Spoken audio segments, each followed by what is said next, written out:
the negotiation. It's a critical business skill for any leader at any level, but yet none of us, or very few of us, have been trained on it, and we're all dread on it.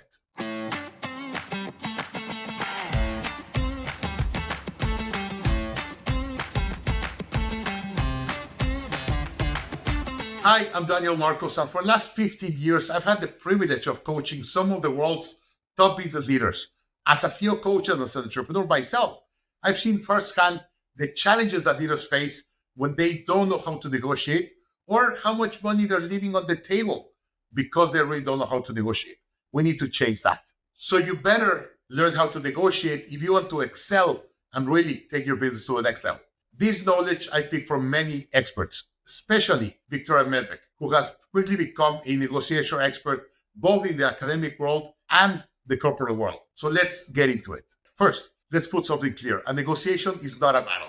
It's not a competition. It's not a conflict with another party. It's a way for you and I to get to an agreement and for both of us to win.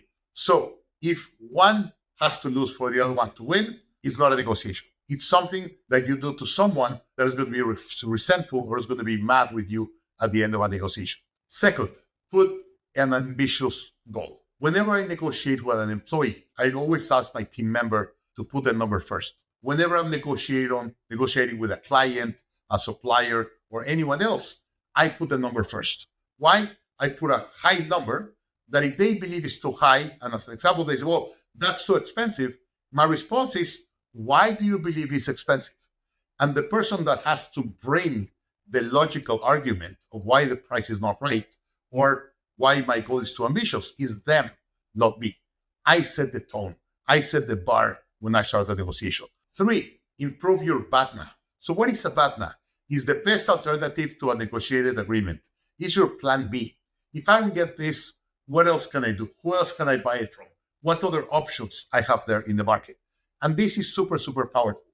If you come to a negotiation feeling that you cannot lose, you lost already. If you say, I cannot stand this table or I cannot finish the conversation until I get this, then you're done. Because they're gonna figure that out and they're gonna push you to pay a lot of money or accept something you're not willing to accept. So the most important thing before coming to a negotiation is knowing, okay, what's my plan B? If I don't have this, what options are out there in the market? And fourth, establish your reservation point. At what point are you willing to step away from the table? You already know your bata. You already know your alternatives. What's the minimum you're willing to accept to do this agreement? And if you're very clear at one point, once they have crossed that line, you said, hey, you know what? This is not for me. This is not working. I'm going to thank you. I'm going to decline. I'm going to get out. If you don't have that very clear, you're going to accept. And then you're going to get out of the table accepting something you were not happy with.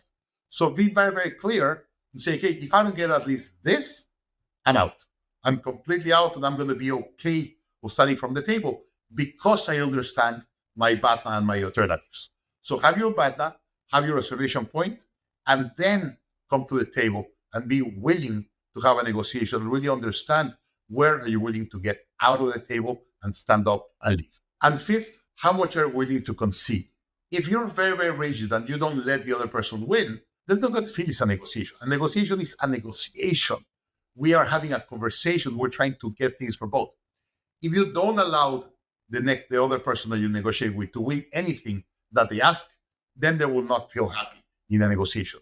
So you start with a big number, you have your BATA, you have your reservation point, and then you know how much are you willing to concede. Indeed, I've been in negotiations that by the time we're finishing, I have not conceded enough, or I see the person is kind of uncomfortable, but I know how much I'm willing to negotiate.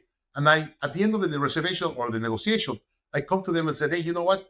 Thank you very much. I think we got to a really good agreement, but I feel you're not that happy. I feel you're a little bit uncomfortable. So let me give you a 2% more discount or give you this extra as a value that in the negotiation, it was clear that it was important to you. So I want them at the end of the negotiation that they say like, wow, I even got a little bit more of what I was expecting. And they're going to get out of the negotiation really, really happy. They're going to stand up. They're going to feel they won. And they're going to be really, really happy with you after the negotiation.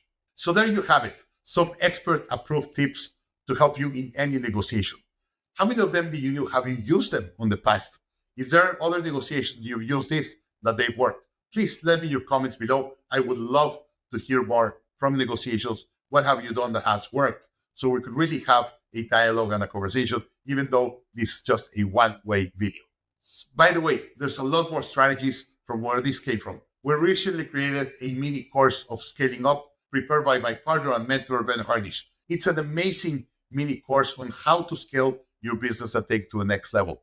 This 5-module mini course will help you learn how to build a team that drives results, how to develop a winning strategy, how to master execution in the long term and have everyone aligned, getting your business and your priorities done. And of course, be able to have the cash that you need to be able to scale your business.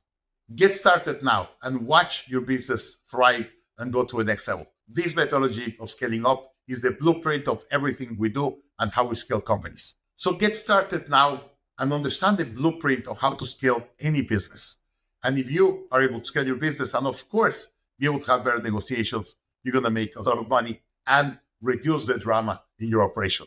This methodology of scaling up, I've been using it for 25 years as an entrepreneur, and it's been game changer to scale my business. And most importantly, coach a lot of CEOs all over the world. Looking forward to having a conversation. Please watch the video below.